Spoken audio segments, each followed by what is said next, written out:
Jangan lupa like, komen, dan subscribe channel YouTube TVRI Bengkulu dan nyalakan lonceng notifikasinya. Peristiwa beregang nyawa kembali terjadi di Kabupaten Lebong. Seorang pelajar dilaporkan tewas tenggelam di kawasan objek wisata air Palia.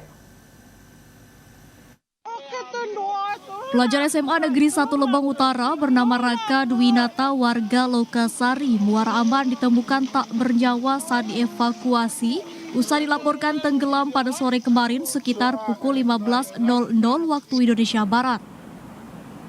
Korban dilaporkan tenggelam di kawasan objek wisata air Palia di Desa Embong Uram, Kecamatan Uram Jaya saat sedang mandi di kawasan tersebut dan diduga korban terseret arus saat berenang. Dari keterangan Humas Polres Lebong, korban baru ditemukan warga setelah 15 menit tenggelam terbawa arus. Korban juga sempat dilarikan ke puskesmas terdekat, namun naas nyawa korban tak terselamatkan. Pihak keluarga korban menolak untuk dilakukan otopsi. Dari pemeriksaan kepolisian dan tim medis puskesmas tak ditemukan tanda adanya kekerasan di tubuh korban.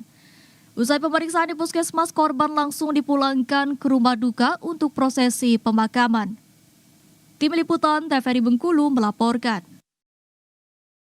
Saudara, 600 hektar lebih lahan sawah tada hujan di Kabupaten Bengkulu Utara mengalami kekeringan air akibat kemarau panjang. Hal tersebut dikhawatirkan mengancam menurunnya hasil produksi pangan di Kabupaten Bengkulu Utara. Beginilah kondisi sawah tada hujan di Bengkulu Utara yang mengalami kekeringan air akibat dampak dari kemarau panjang yang terjadi dalam bulan terakhir. Kepala Dinas Tanaman Pangan, Hortikultura dan Peternakan Bengkulu Utara, Kuasa Barus, mengatakan sawah tada hujan yang terdampak musim kemarau terdapat di 5 kecamatan dengan jumlah sebanyak 644 hektar. Dengan rincian yakni Kecamatan Enggando 30 hektar, Kecamatan Air Napal 50 hektar, Marga Sakti Seblat 170 hektar, Lais 259 hektar dan Batik Daus 135 hektar. Ya, memang ini secara nasional sudah memberikan dampak ke pertanian di Bengkulu Utara saja. Sudah ada beberapa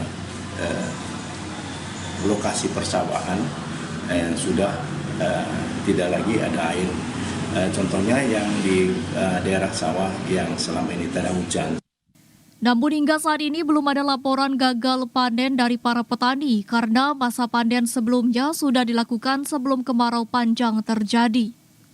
Saat ini upaya dari pemerintah daerah hanya menyiapkan bantuan berupa benih palawija yang nantinya akan disalurkan ketika kemarau sudah berakhir agar membantu petani dalam mengurangi biaya produksi. Dari Kabupaten Bengkulu Utara, Aisyah Dini melaporkan. Saudara, musim kemarau mengakibatkan kenaikan harga beras di Kabupaten Seluma. Harga beras di wilayah Kabupaten Seluma seperti beras dari Lampung dan lokal Bengkulu kini berkisar Rp13.000 hingga Rp13.500 per kilogram. Sementara untuk beras bulog naik dari Rp10.500 menjadi Rp12.000.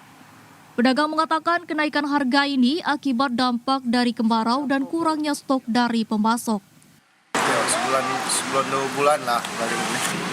Kan kemarau pertama dan itu memang pasokan dari luar juga kurang. Pedagang berharap harga beras dapat segera normal kembali sehingga tidak menurunkan daya beli masyarakat dan pendapatan. Tim Liputan TVRI Bengkulu melaporkan. Pemirsa, semenjak harga beras mengalami kenaikan, beras bulog jadi primadona. Hal tersebut terlihat dari permintaan masyarakat yang meningkat saat ini. Tingginya harga beras yang saat ini mencapai Rp16.000 per kilo dari sebelumnya Rp10.000 per kilo, membuat Bulog mengalami banyak permintaan dari partner pedagang yang telah bekerja sama dengan Bulog. Untuk seminggu 2 kali, Bulog mengisi kebutuhan beras satu partner pedagang yaitu 2 ton beras dari 34 partner pedagang. Karena saat ini beras Bulog jadi primadona masyarakat Kabupaten Kepahyang. Untuk harga beras Bulog premium jadi medium berkisar Rp11.000 per kilogram. Guslindawati, Kepala Bulog Cabang Rejang Lebong mengatakan permintaan beras Bulog saat ini meningkat 50% dari sebelumnya. Sediaan stok kita aman ya. Saat ini di gudang ada sekitar 1.000 tonan lebih, 1.056. Baru masuk dulu ya? Sedang ada di gudang. Kemudian kami juga masih ada PDP ya, persediaan dalam perjalanan dari Lampung sebanyak 700 ton. Begitu gudang kami ada space, itu akan kami minta dikirim. Jadi insya Allah sampai akhir tahun aman. Kalau dulu kami agak susah ya untuk memasarkan beras Bulog ya. Tapi sejak ada kenaikan harga beras ini, maka banyak permintaan dari mitra ya, dan itu rutin kalau sekarang. Kalau dulu mungkin jarang, tapi sekarang sudah rutin. Dan juga ada penambahan mitra ya. Banyak sebetulnya yang ingin menjadi mitra kami. Cuma kan ada persyaratan-persyaratan yang harus dilengkapi. Guslindawati menambahkan stok beras Bulog sampai akhir tahun 2023 masih aman dan siap memenuhi kebutuhan masyarakat. Guslindawati mengimbau kepada pedagang untuk tidak menjual beras Bulog melebihi harga head yang telah ditentukan. Jika ketahuan, pihaknya akan menindak tegas pedagang tersebut. Tim Liputan TVRI Bengkulu melaporkan.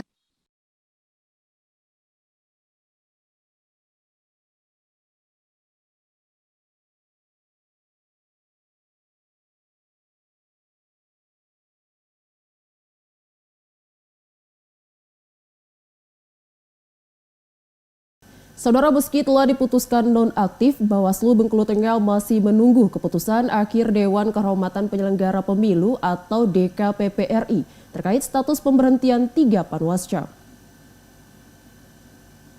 Ketua Badan Pengawas Pemilu Bawaslu Kabupaten Bengkulu Tengah, Evi Kusnandar, menyatakan Bawaslu Bengkulu Tengah masih menunggu keputusan akhirnya dari Dewan Kehormatan Penyelenggara Pemilu DKPP RI usai 3 Panwascam diberhentikan sementara dalam sidang kode etik DKPP